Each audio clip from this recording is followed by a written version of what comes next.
El fortalecimiento en detrimento de la soberanía nacional, de instituciones supranacionales como el Fondo Monetario Internacional, el Tribunal Penal Internacional o el Banco Mundial, que coaccionan y amordazan a los Estados imponiéndoles reformas políticas, monetarias, fiscales y laborales, es una de las notas características de esta amalgama de poder que hoy tratamos de diseccionar. Junto a tales instituciones no es menor la influencia de otras organizaciones secretistas y de clara inspiración paramasónica, como el Club Bilderberg o la Comisión Trilateral, que a través del dominio de las finanzas han logrado hacer de los estados soberanos una suerte de cortijo particular, dejando a los gobiernos un margen de maniobra cada vez más escaso y dando lugar a una dictadura de carácter global sin precedentes. A la Comisión Trilateral, un think tank creado en 1973 por David Rockefeller, pertenecen, por ejemplo, Lucas Papademos y Mario Monti, que en la hora presente rigen los destinos de los gobiernos de Grecia y de Italia.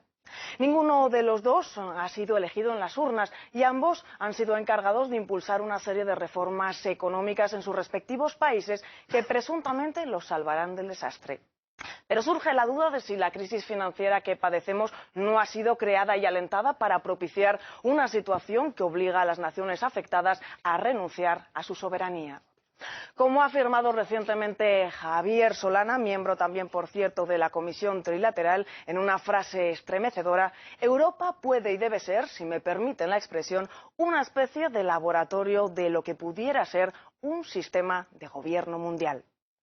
Ocurre todo esto mientras en el norte de África y Oriente Medio se han desatado una serie de procesos revolucionarios, la llamada Primavera Árabe, que en Occidente ha sido presentada como una entronización de la democracia y que hasta la fecha no ha hecho sino entregar el poder a facciones islamistas radicales que han declarado sin ambages la persecución de las comunidades cristianas. A analizar la existencia de poderes ocultos de ámbito supranacional y vocación globalizadora que tratan de imponer un nuevo orden mundial caracterizado por una concentración de poder como en ninguna otra época de la historia se ha conocido. Concentración ante la cual los estados se convierten en marionetas y las comunidades humanas sucumben víctimas de una inicua ingeniería social caracterizada por el antinatalismo y la ideología de género. La primera visión de este monstruoso nuevo orden mundial nos la ofrece el profeta Daniel, quien anuncia, allá al final de los tiempos, la emergencia de un poder que tras vencer o someter a los reyes de la tierra, acaudilla con poder omnímodo una gran confederación de naciones que quebrantará a los santos y pretenderá mudar los tiempos y la ley. Recordando quizá aquella profecía de Daniel, un gran pensador español, Juan Donoso Cortés, afirmaba hace siglo y medio: en el mundo antiguo la tiranía fue feroz y asoladora,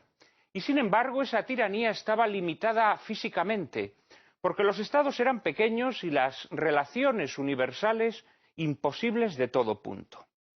Hoy, señores, las vías están preparadas para un tirano gigantesco, colosal, universal,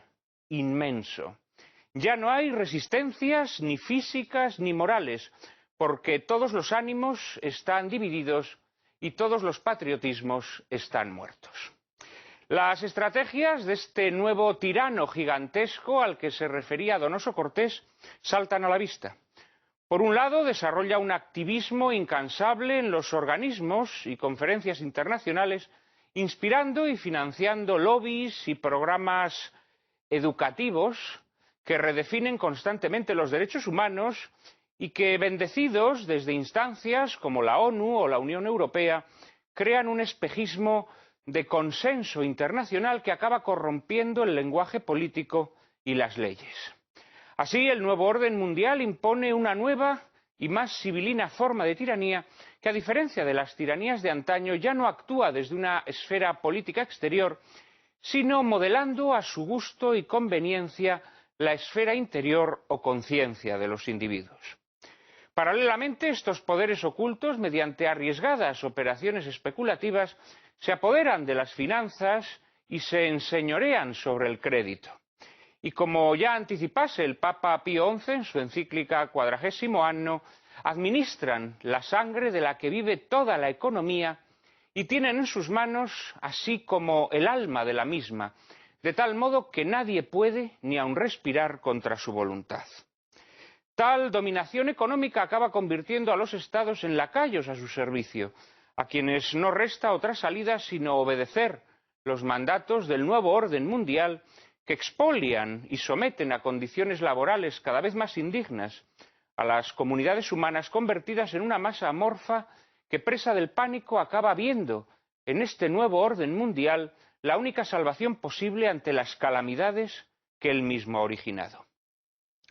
Este nuevo tirano gigantesco derriba o tutela gobiernos, monopoliza el poder económico, controla la educación, promueve un nuevo orden antropológico y hasta postula una nueva religión sincrética fundada sobre una adoración del progreso y una falsa filantropía. Solo una institución se atreve a discutir su reinado de mentiras. Una institución que también tiene vocación universal, pero que cree que la verdad existe y que el hombre la puede encontrar a través de la revelación y la razón. La Iglesia, en efecto, es el único adversario que le resta a este nuevo orden mundial. Por eso es combatida en todos los frentes y hasta infiltrada, según la clásica receta masónica. Sobre estos poderes ocultos que pugnan por instaurar un nuevo orden mundial,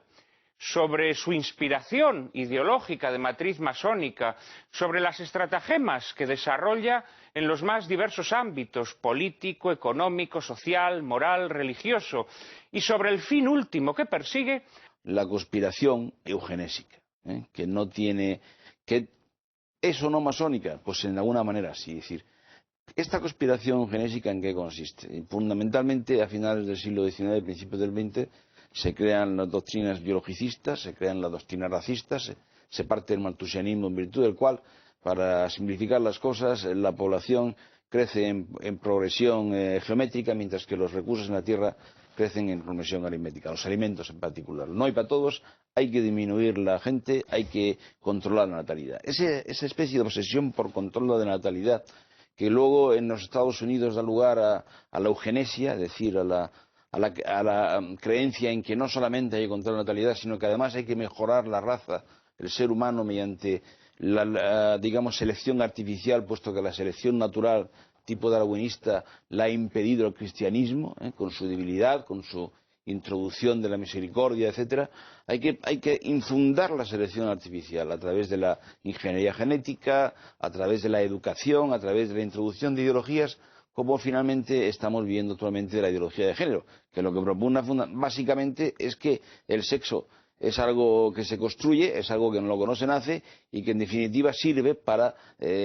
permitir la posibilidad de hablar de matrimonios de personas del mismo sexo, disociar la diferencia sexual, etcétera. ¿Para qué? Para que no haya reproducción. Es decir, la obsesión antinatalista es algo que está antes de la guerra en las teorías racistas, después de la guerra mundial, puesto que al fin y al cabo los nazis son una expresión de esto, no nos olvidemos de eso, y después de la eclosión de la Segunda Guerra Mundial no tiene más remedio que sumergerse, y que vuelve a aparecer a partir de los años 70 fundamentalmente. Antes hablaba yo del informe Kissinger. El informe Kissinger es un informe en el que se dice que fue desclasificado como secreto en el año 1989 por el presidente Reagan. Es un informe en el que se dice que los yacimientos más importantes, no ya de petróleo, sino de minerales básicos para la subsistencia de Occidente, están en países del tercer mundo a los que no se les puede permitir que estén en sus manos, porque son necesarios para la supervivencia del primer mundo, ¿no? En el fondo de nuevo hay una concepción racista, si se quiere, racista blanca, además hablando en plata, y hay una serie de normas como son el de tratar de establecer una educación que permita el no crecimiento de la natalidad, que permita el control de la población, que permita familias pequeñas, etcétera, que se acabe con esas convicciones religiosas que van por un lado totalmente contrario. Esto es hasta ahí, ese es un informe. Y en razón de eso, posteriormente, pues se crea por parte de la ONU una conjunción entre toda esa ideología que ha heredado grandes fundaciones internacionales, la Fundación Rockefeller, en cuanto a términos económicos probablemente la más importante, la Fundación IPPF, que es la que creó Margaret Sanger antes de la guerra, la que más lleva a cabo la unificación con las tareas de la ONU. Todas estas grandes ONG se infiltran en la ONU, esto es una realidad como un piano, y a partir de la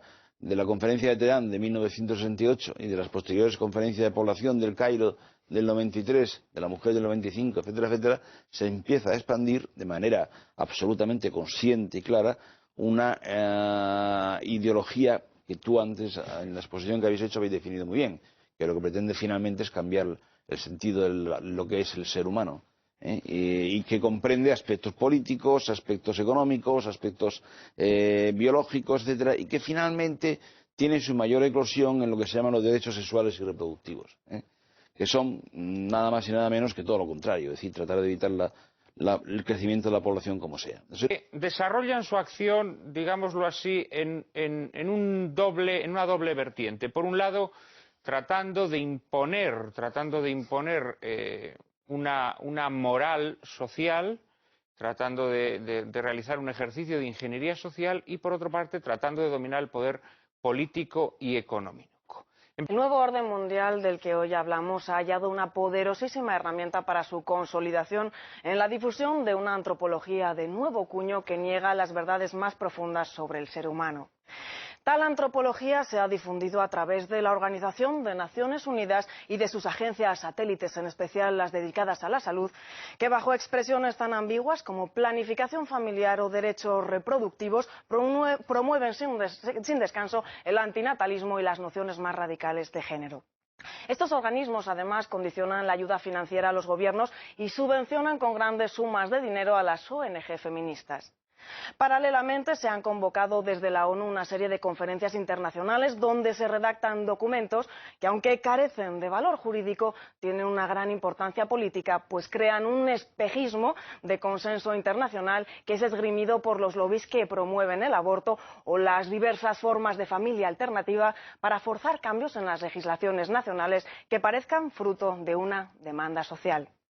En las últimas décadas se han sucedido una serie de conferencias mundiales sobre la mujer. México, Copenhague, Nairobi, Pekín y Nueva York, que junto a la Conferencia sobre Medio Ambiente y Desarrollo de Río de Janeiro, la Conferencia sobre Población del Cairo, instan a las naciones a aceptar los postulados de la ideología de género. Especialmente relevante fue la conferencia de Pekín de 1995, en la que se defendieron ardorosamente las posturas más radicales en defensa de la llamada salud reproductiva y la equiparación de las uniones homosexuales al matrimonio. En el año 2000 tuvo lugar otra conferencia en Nueva York, conocida como Pekín+10, que acogió una batalla terminológica repleta de contenido ideológico por la que, por ejemplo, vocablos como padre y madre desaparecieron para dar paso al concepto de proyectos parentales o genitorialidad. Las conclusiones de tales conferencias han sido aceptadas por las instituciones de la Unión Europea, que multiplican obsesivamente los fondos destinados a la salud reproductiva, mientras la demografía europea languidece. Tampoco vacilan en impulsar procedimientos sancionadores contra los que gobiernos como el de Hungría se resisten a aceptar las directrices de este nuevo orden mundial, por cierto, visceralmente anticristiano.